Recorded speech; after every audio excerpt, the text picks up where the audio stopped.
Bonjour, mesdames et messieurs, Michael Michaud de Puissance Maximale. Et oui, en vidéo, une première, je crois, grâce à nos amis du magazine Popcorn, avec M. Kevin à la caméra et Geneviève au tricot. On est avec M. François Terrell, aussi connu sous le nom de Fossoyeur de films. C'est moi, salut. Ça va bien? Bah, très bien. Bienvenue au Québec. Merci beaucoup, ça fait plaisir. Ça se passe bien? Ah super, super. Pas trop froid? Un petit peu. Mais j'étais déjà venu au Québec en 2012, fin 2012, en décembre. Ah oui? Et j'y suis allé en mode, j'étais en Converse. J'ai porté des Converse et je suis ouais, on s'en fout du froid. Et j'ai eu mal. Ouais. Donc, maintenant, je suis revenu un peu plus équipé. Ah, mais là, vous avec des bottes et tout? Ouais, enfin des bottines, voilà. Non, quand même. Bon, je suis pas non plus équipé en mode cosmonaute, hein, mais on va dire que j'ai suffisamment de couches à me mettre sur moi. Équipé quand même, c'est l'important. C'est ça. Et on va commencer l'entrevue. On va voir si Wikipédia est une bonne source, parce qu'évidemment, bon, tape Fossoyeur de films, on regarde un peu l'information, on tombe sur le Wikipédia qui nous dit que vous êtes titulaire d'un doctorat en sciences de l'information et de la communication. Est-ce que c'est vrai? C'est vrai. C'est vrai. Et là, je vais me lancer dans la lecture du titre de la thèse de M. Terrell, sa thèse de doctorat. Parce qu'en fait, il y a deux trucs. Il y a le titre qui est très court et le sous-titre qui est une horreur. Le titre qui doit être Le spectateur en mouvement. Ça, c'est le titre. Et le sous-titre Perspective et impact de la diffusion cinématographique numérique sur les pratiques spectatorielles en milieu festivalier. Ouais. La première question est, qu'est-ce que ça veut dire? Concrètement, qu'est-ce qu'il y avait dans cette thèse de J'ai pris tout doctorat? mon temps de thèse pour savoir ce que voulait dire ce titre. Et non, en fait, c'est il y a un art de compliquer le titre de la thèse, mais en fait, le propos est simple, c'est de voir en fait en quoi la diffusion numérique des films et de l'information qui entoure les films change ou pas notre manière de voir les films. Parce qu'avec l'arrivée du numérique et tout ça, il y a eu des discours de la révolution numérique, comme quoi le cinéma tel qu'il se pratiquait avant n'était plus le même et que ça allait devenir complètement autre chose et que tu sais, c'est toutes ces rhétoriques qui postulent une rupture avec avant, que ça soit en bien ou en mal. Et en fait, je voulais montrer à travers ça que c'était plus, il y a des trucs qui évoluaient effectivement, mais qu'il y avait aussi une continuité. Par exemple, le rituel de la salle de cinéma. Quelles que soient les évolutions, c'est un rituel auquel les gens restent attachés. Et il y a eu tout un discours, par exemple, de la mort du cinéma, qui stipulait qu'avec le téléchargement, avec les home cinéma et compagnie, ça allait disparaître. Le cinéma, en termes d'entrée, ne s'est jamais aussi bien porté qu'aujourd'hui. Après, il y a d'autres problèmes, comme par exemple le fait que la plupart de ces entrées soient concentrées sur des énormes films, et qu'en fait, il y a moins de place à la diversité, mais ça, c'est un autre problème. Mais en termes de fréquentation de salle et l'attachement des gens juste au rituel de la salle, ça reste important. Donc en fait, cette thèse, c'est juste pour remettre un peu de nuance dans tous ces discours et voir en quoi, que ça soit la diffusion numérique des films eux-mêmes, même si là, l'impact, il est plus sur l'industrie que sur le spectateur. Parce que, à moins qu'on soit vraiment attaché au stri, aux imperfections de la bobine, de la pellicule, comme Tarantino ou Rodriguez quand ils font Grindhouse, par exemple, il y a moins d'impact sur le spectateur. Par contre, tout le rapport aussi à l'accès à l'information et au contenu sur nos smartphones, les tablettes, les ordinateurs et tout ça, c'est pour ça que j'appelais ça le spectateur en mouvement. C'est parce que de plus en plus, à la base, le cinéma, c'est une activité sédentaire. La salle, donc, consentir à s'asseoir dans le noir avec plein d'inconnus pour regarder un truc, c'est bizarre quand on y pense, le cinéma. Oh oui, tout à fait. Voir en quoi, justement, la dimension de mouvement change ou pas notre manière de voir les films. Qu'est-ce qui fait que si on voit un film sur notre portable dans un métro bondé entre deux stations, est-ce qu'on a vu le film vraiment? Est-ce que là j'ai fait une différence par exemple entre voir et expérimenter. On a vu le film, mais est-ce qu'on en a fait vraiment l'expérience? Donc toutes ces problématiques, j'ai essayé de les traiter un petit peu dans cette thèse. Non, mais c'est super intéressant. Puis effectivement, on n'a pas le même rapport avec le cinéma non plus. À l'époque, à une certaine époque, on allait dans les salles, mais après ça, c'était terminé. Ou s'ils repassaient dans les salles, on pouvait les revoir. Mais maintenant, on peut voir les films partout. Et même maintenant, avec le piratage, on peut voir des films qui sont encore en salle, à la maison. Sont même pas encore sortis. Ouais, des fois la même semaine. C'est terrible parce qu'il y a des films comme The Revenant de Inarritu qui va sortir. Enfin, qui est déjà sorti aux États-Unis, ouais, ou même ici. Oui, je l'ai vu. Ouais. On l'a pas encore en France, il sort en février. D'ailleurs, je comprends pas qu'encore aujourd'hui, les stratégies de studio qui consistent à laisser des mois, quelques jours à la rigueur entre différentes sorties entre les pays. Ok, mais des mois entiers, c'est suicidaire. C'est ridicule. Tout le monde va télécharger le truc. Mais en fait, même de Hateful Eight de Tarantino qui était sorti sur le net la semaine dernière. Et Creed aussi, le dernier Rocky. Fait que c'est rien comprendre, c'est que les gens qui peuvent le trouver en torrent peuvent l'écouter rapidement au lieu d'aller en salle. Bon, c'est pas la même expérience, mais quand même. Donc, on parle de doctorat en sciences de l'information et des communications. Pourquoi on est allé vers le cinéma avec ces études-là? J'imagine que c'est une passion depuis longtemps. Oui. Ben déjà, j'ai j'ai un petit peu appréhendé le cinéma dans ce travail de recherche. Mais après, voilà, ça faisait longtemps que j'avais envie de faire de la vidéo, de m'aventurer sur ce format-là et de développer quelque chose. Mais c'est juste qu'à la base, j'ai pas quitté l'université pour faire des vidéos. C'est juste que j'ai quitté l'université parce que j'ai terminé mon doctorat et que j'avais pas envie de continuer dans l'universitaire pour diverses raisons. Et je suis parti, j'ai bossé sur mes différents projets, dont faisait partie le projet vidéo, mais que j'ai commencé quand même après coup.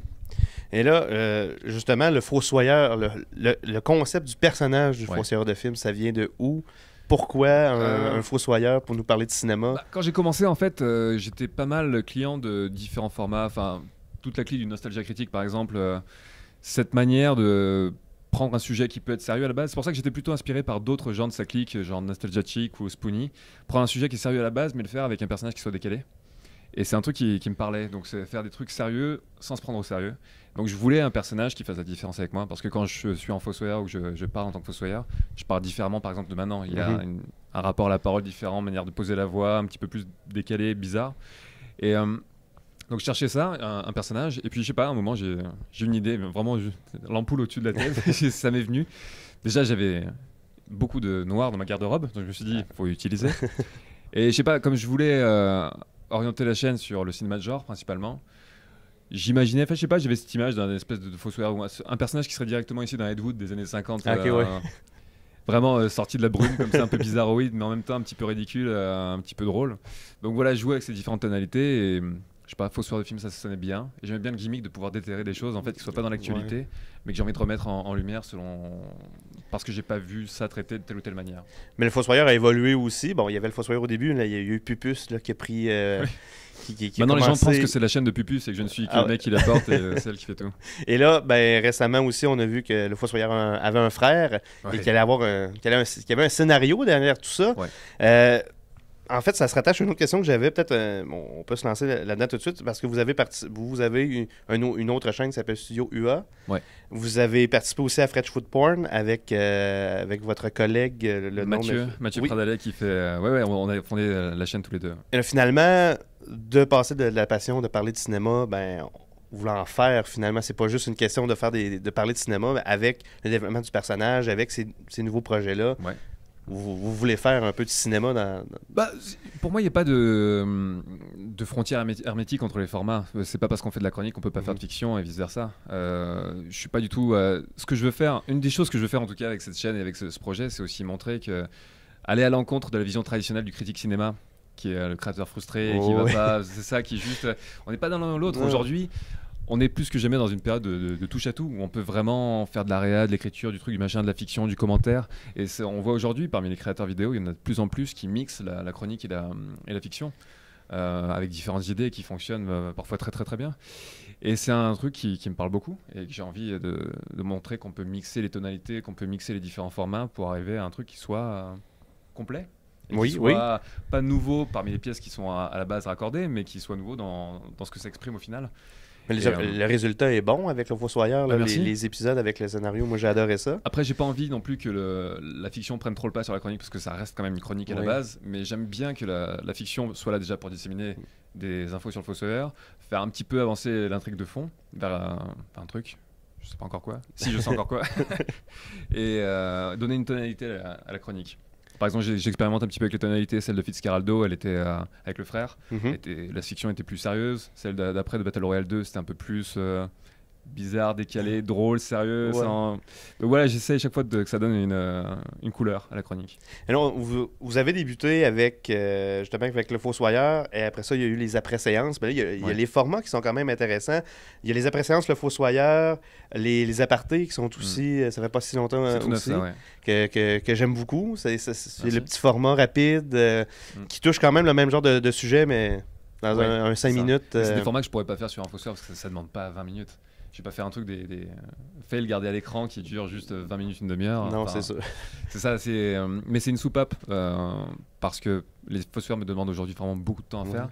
J'aime bien avoir ce personnage, j'aime bien avoir ce type d'écriture et ça me frustre de pas pouvoir parler d'autres sujets des fois. Ou même plus l'utiliser parce que quand j'étais à un fossoyeur sur 3 mois, pour différentes raisons, parce que je bosse aussi sur d'autres trucs en parallèle, Ça m'emmerde de pas être dans un truc un peu plus frais et spontané, et les apartés me permettent de faire ça. Puis on a les autres formats aussi, le ESI aussi, je pense que vous en avez fait 2 de j'ai ceux-là, pas ouais. pour l'instant continué.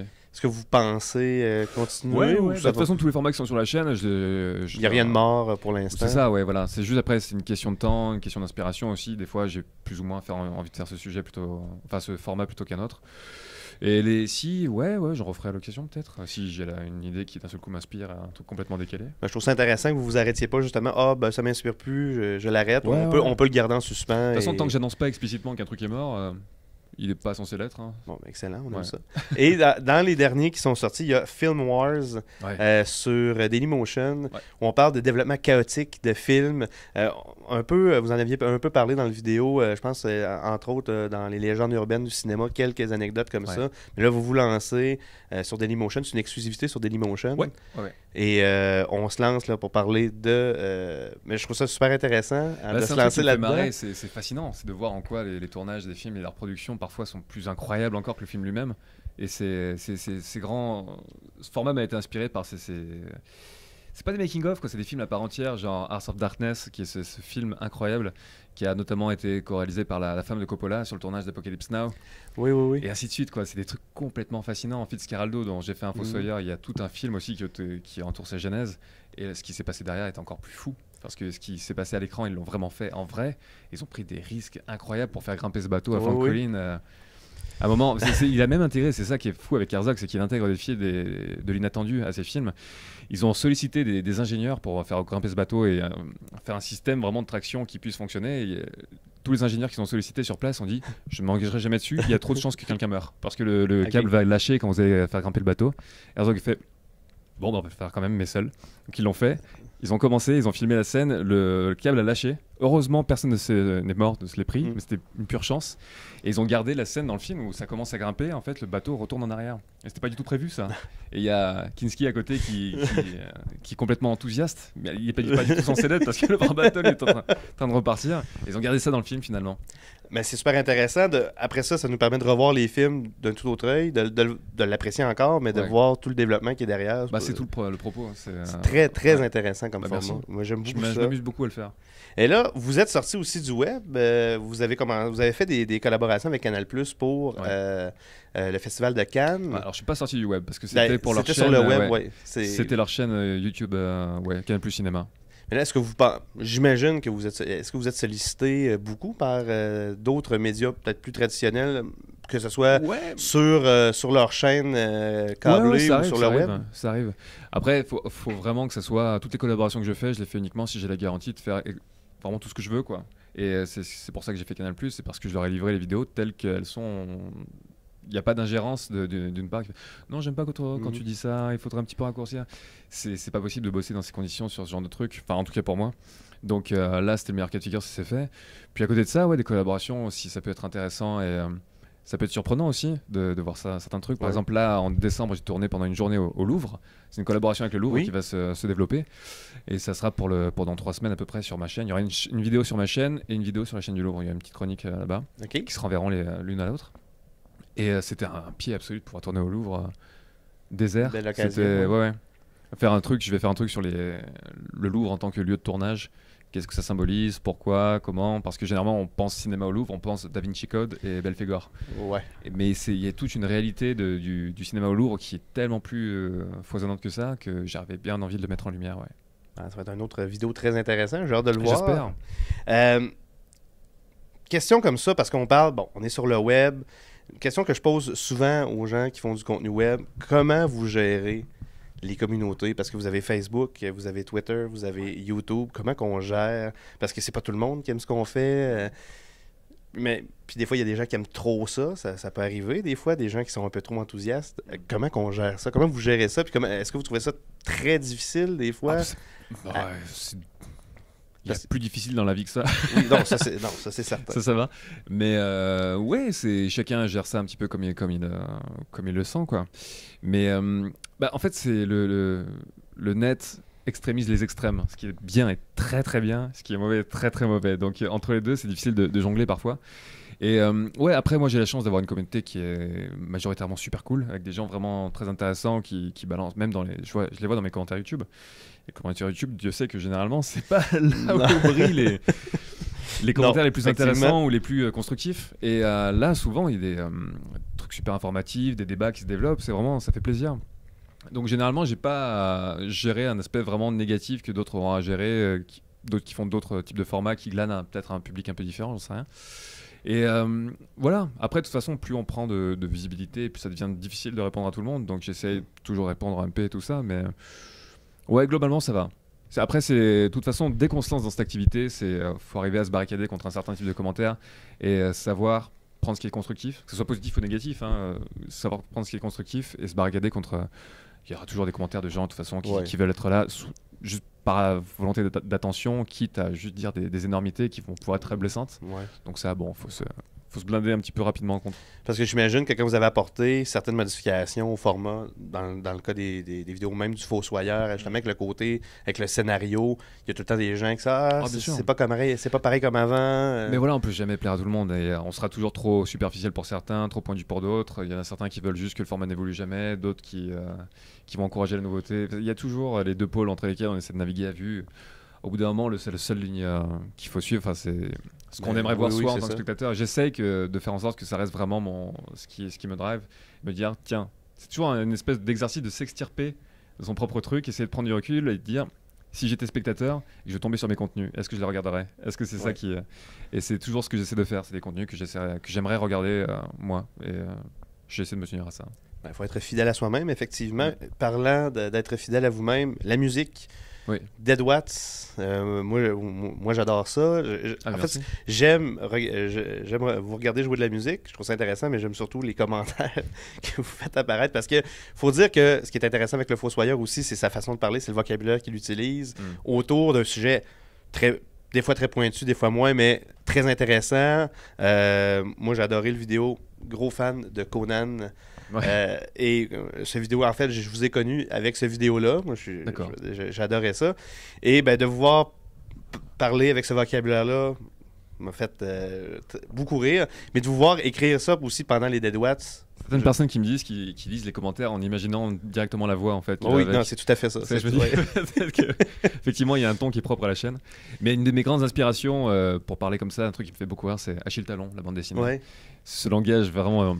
beaucoup trop châtié en fait qui devient juste drôle parce que le mec essaie tellement d'en rajouter que ça n'a plus aucun sens à la fin. Ça n'a pas sa place dans ce contexte-là, mais la façon que c'est amené, c'est tellement drôle, c'est tellement ça participe au décalage aussi du personnage. Et moi, ça me fait marrer. Au bout d'un moment, c'est très drôle. Et avec mon cercle d'amis, on a toujours ça fait des années qu'on se traque les uns les autres sur des espèces de termes désuets comme ça ou des espèces d'influents, enfin tout type d'insultes complètement. C'est excellent, c'est un excellent flash. Moi, j'adore ça. Puis, dans Dead Watch, justement, là, vous en avez fait 2 il n'y a pas si longtemps. Ouais. J'imagine, encore une fois, que ce n'est pas mort, que vous allez continuer avec... Parce que ça a commencé, la chaîne, je pense qu'au départ, ça s'appelait Dead Watch. C'est Dead Watch officiel, la chaîne, ouais. Au début, la chaîne a commencé, c'était vraiment... Je voulais l'utiliser comme... espèce juste de lieu de créativité pour moi, où j'ai envie de faire ce que j'ai envie de faire, quels que soient les formats que j'ai envie de faire. Mais les 2 principaux projets, c'était Fossoyeur de film et Dead Watts. Et j'ai commencé les 3 premières vidéos de la chaîne, c'est Dead Watts. Ouais. C'est les 3 premiers. Et voilà. Mais d'ailleurs, les petits commentaires, au début, c'était pas prévu. Je voulais juste faire de la musique. Et je sais pas, c'était la première vidéo que je faisais. Je testais mon métal, j'étais pas sûr de moi. Et je me disais, c'est pas suffisant, il n'y a pas assez de trucs. Et en fait, j'ai utilisé le gimmick des petits écriteaux. Presque pour Noël Poisson, quoi, et détourner l'attention, dire mais regardez, il y a aussi du texte, ah non, il y a aussi de la musique, machin. C'était plus un filet de sûreté qu'autre chose. Et en le faisant, je me suis rendu compte du potentiel du gimmick, en fait, et voir tout ce qu'il pouvait en termes comiques et en ressortir. Et c'est là que j'en ai fait un élément constitutif du truc. Mais à la base, pour les petits écriteaux aussi, je m'étais inspiré de Thomas Hercouet qui fait la chaîne YouTube qui s'appelle L'Original, qui fait maintenant qui organise la nuit originale tous les 3-4 mois, qui est une espèce de nuit blanche de radio libre. Okay. Et il faisait des vidéos de musique à l'époque sur Dailymotion au piano. Et il faisait des petits écriteaux comme ça. Et je me dis, c'est pas con. Donc j'ai repris l'idée, je lui ai demandé. Il m'a dit, oui. Très sympa, Thomas. Il m'a essayé d'utiliser son gimmick. Donc on peut s'attendre à avoir d'autres Dead Watts dans le futur. Oui. Je ferai en sorte de ne pas prendre autant de temps qu'entre les derniers Dead Watts et ceux d'avant. Là, c'est sûr. Mais en 2016, il y aura des Dead Watts, je vais m'en assurer. Pas pour tout de suite, mais il y en aura. Et là, une dernière question, parce qu'on ne veut pas vous retenir tout l'après-midi ici, parce que vous avez d'autres gens à rencontrer. Mais qu'est-ce qui s'en vient pour le Fossoyeur? Évidemment, le Fossoyeur va rester, mais est-ce que, pas besoin de donner de détails si vous voulez garder le secret, mais est-ce qu'il y a des nouveaux formats qui sont en vue, ou on va être plus dans la continuité? Est-ce qu'il y a des gros changements en vue pour le Fossoyeur? Sur la chaîne, dans les temps futurs, enfin en tout cas pour 2016, il n'y a pas de changement majeur sur la chaîne, il n'y a pas de nouveaux formats, parce que là je pense avoir fait le tour des formats dont j'ai besoin. Il me manque pas maintenant un format. Je crois que l'aparté c'était le dernier format dont j'avais besoin sur cette chaîne-là pour être totalement libre créativement et sauter d'un format à l'autre sans m'ennuyer. Et non, je vais essayer de développer vraiment ça et surtout essayer en 2016 de faire plus de Fossoyeurs. Parce que comme ça me demande beaucoup de temps que je bosse sur différents trucs à côté, maintenant ça arrive tous les 3 mois, voire entre le précédent et celui qui va arriver, il y en aura 4. Et ça me gonfle parce que j'ai envie de faire utiliser ce personnage, j'ai envie de faire avancer aussi la fiction, sans faire encore une fois que ça prenne le pas sur la chronique, mais je vais faire avancer ça. Donc je vais utiliser 2016 pour faire avancer sur tout ça et faire plus d'épisodes. Parce que ça se dirige quelque part, mine de rien. Oui. Et voilà. Et après, rester ouvert à différentes collaborations qui peuvent être. Enfin voilà. Il n'y a pas un seul type de collaboration que je veux faire. Mais par exemple, sur le Louvre, c'était super intéressant de faire. Des collaborations aussi chez des amis. Il y en a une collaboration qui va arriver très bientôt, d'ici 3-4 semaines. Je suis très impatient de voir. Vraiment, c'est. Mais je peux pas en dire plus. C'est une surprise. On va surveiller la chaîne. Ouais. Merci. Mais ça sera pas sur ma chaîne, ça sera sur une autre chaîne. Ben, mais je le relayerai bien sûr. Mais vous allez l'annoncer de toute façon. Absolument. Excellent. Mais j'espère avec c'est sûr que moi du Fossoyeur, j'en veux plus. J'adore le format, mais j'adore la façon que vous parlez de cinéma. En fait, ça m'a amené à parler de cinéma différemment puis à regarder les films de façon différente. Alors j'espère que vous allez continuer.